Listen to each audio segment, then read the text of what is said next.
Pero siempre hay gente de buena voluntad. Fíjate Así que es. justamente esta red, ¿no es cierto? Red Vacuname, chicos en riesgo, ¿no es cierto?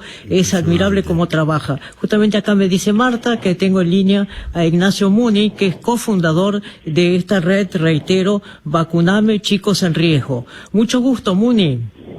¿Qué tal? Buenos días, Magdalena, Nicolás. ¿Qué tal?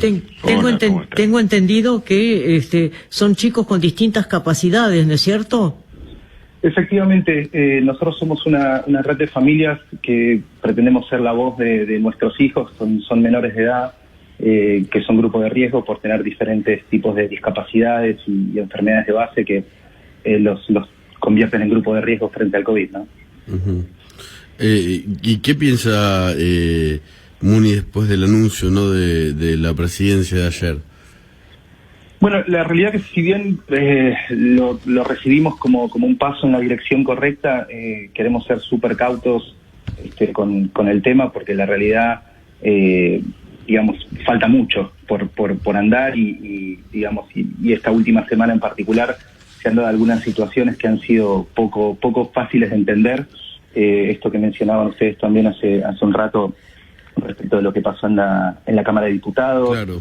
Que este DNU de un día para el otro, en cuestión de horas, aparezca como la solución al problema, realmente es difícil de entender. La maniobra, hemos también, visto con asombro cómo tanto el ministro de Salud, la ministra de Salud de la Nación, el ministro de Salud de la ciudad, el jefe de gabinete en distintos medios se han pronunciado indicando que la vacuna de Pfizer no está autorizada en el país para menores, que no es una vacuna apta para menores de edad, cuando es una vacuna que está autorizada en el país para chicos de 16 años desde el 22 de diciembre del año pasado. Sí.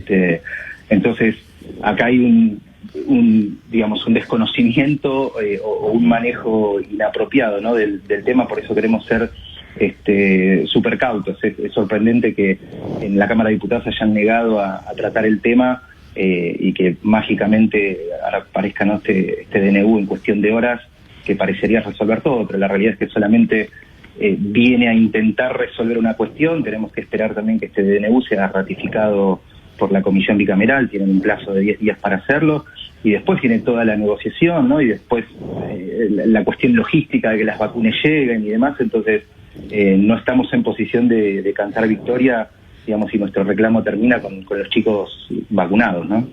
Sí, justamente, Muni, como papá de Tomás, creo que se llama su hijo, ¿no? Sí. Me pareció muy importante el comunicado de Chicos en Riesgo, que me permito leer porque es muy cortito, donde ustedes dicen: seguimos luchando, nada cambió. El anuncio del gobierno nacional de ayer no resuelve el problema de nuestros hijos. La modificación de la ley por DNU ingresa en un laberinto legislativo, con un Congreso que el jueves rechazó su tratamiento. La ministra de Salud no brindó ninguna precisión sobre la llegada de vacunas para nuestros hijos, desconociendo llamativamente la realidad con relación a la autorización vigente en la ANMAT Vacuname, que va a realizar hoy una asamblea federal para decidir la posición que va a tomar en los próximos días. Es muy fuerte el comunicado de ustedes. Sí, en realidad decidimos salir ayer, un poco a fijar posición respecto del DNU, porque, se había titulado en prácticamente todos los medios como un poco como que habíamos llegado a una solución, y realmente, como decía antes, ¿no?, hay mucho por andar, hay muchas imprecisiones en la comunicación. Falta un plan. Una cosa que realmente esperábamos con ansias era escuchar de la ministra de Salud un plan, ¿no? Que se comunicara que se estaba sacando este DNU, tal vez para destrabar las cuestiones técnico-legales, pero que ya se había preacordado un mecanismo para hacer que las vacunas lleguen, que nos diera algún tipo de plazo, algún tipo de horizonte.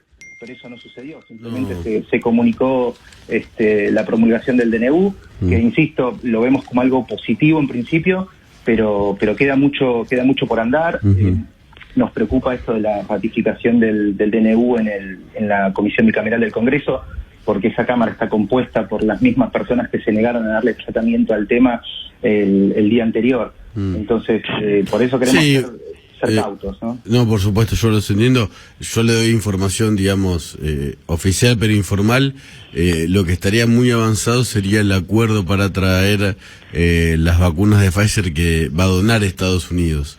Eso en principio. Después el contrato no para comprar tardaría un poco más, pero por lo menos eso pasaría.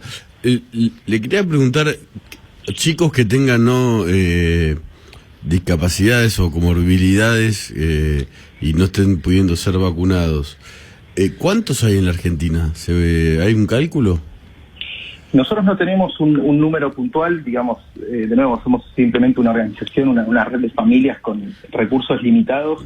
Hemos intentado sondear un poco en la información pública para intentar llegar a un número, pero no tenemos nada en concreto. Se ha estado mencionando en distintos foros este número de 100.000 o 200.000. Realmente no sabemos el número exacto, pero sí sabemos que son algunos miles, sabemos que no son 14 millones, ¿sí? Y realmente, digamos, después lo ideal, por supuesto, sería que todos los chicos sean vacunados, no solo los chicos que están dentro del grupo de riesgo, ¿no? Con lo cual... Bueno, pues están dentro del grupo de riesgo y no importa el número que sea, ¿no? Exactamente. Pero bueno, por eso, digamos, reitero este concepto, digamos, de ser cautos. Lo mismo, ayer se hablaba bastante de este concepto de las cláusulas de confidencialidad, además. Sí. Y para mí en particular, creo que una cosa es una cláusula de confidencialidad en un contrato, que lo entiendo perfectamente porque no somos necios en el reclamo, pero hay otra cosa que es la transparencia, y eso es lo que no hay. Entonces, si bien entendemos que haya cláusulas de confidencialidad que no les permiten desclasificar ciertos detalles de los acuerdos o de los planes o de las cuestiones que estén manejando en privado, sí esperábamos más transparencia respecto de esto que decía antes, ¿no? Del plan, de cuántas, cuándo, para quiénes, cómo. Esas son todas las preguntas que nos siguen teniendo inquietos con el tema. Por eso hoy vamos a hacer una asamblea federal, porque este es un reclamo de familias de todo el país, no se limita a Buenos Aires o a La Plata, que es donde tuvimos el primer caso testigo del reclamo. Así que bueno, vamos a hacer una reunión federal hoy como para pensar un poco cómo seguimos, porque entendemos que tenemos que darle seguimiento a este proceso, ver cuáles van a ser los próximos pasos, porque definitivamente este decreto que se firmó no se traduce en vacunas llegando el lunes a Ezeiza, ¿no? Justamente, Muney, como cofundador de la red Vacuname Chicos en Riesgo, ¿no es cierto?, le diría, ¿no es cierto?, ¿Cómo califica que el miércoles en el Senado bonaerense y el jueves en los diputados se negaron a tratar de modificar la ley para permitir la compra de las vacunas directamente?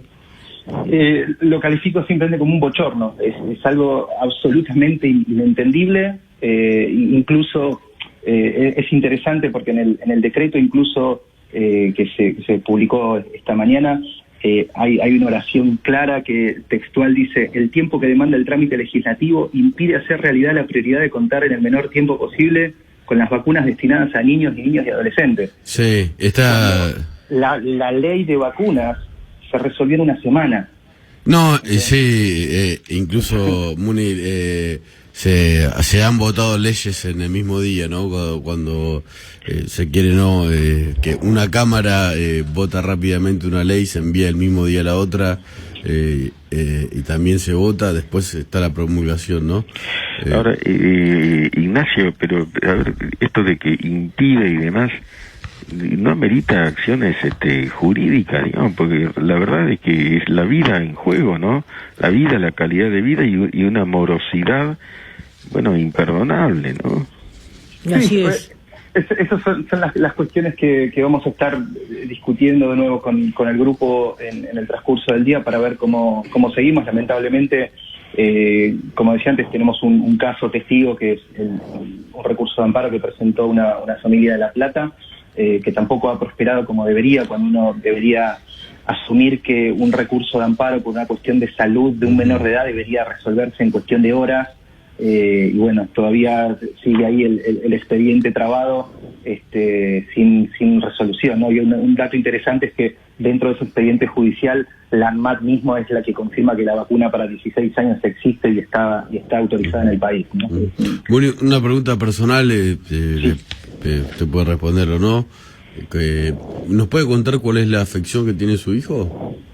Sí, mi hijo tiene 12 años, tiene una encefalopatía no evolutiva, tiene un déficit de cognición importante, requiere asistencia en la mayoría de las actividades de la vida cotidiana, no tiene comunicación verbal.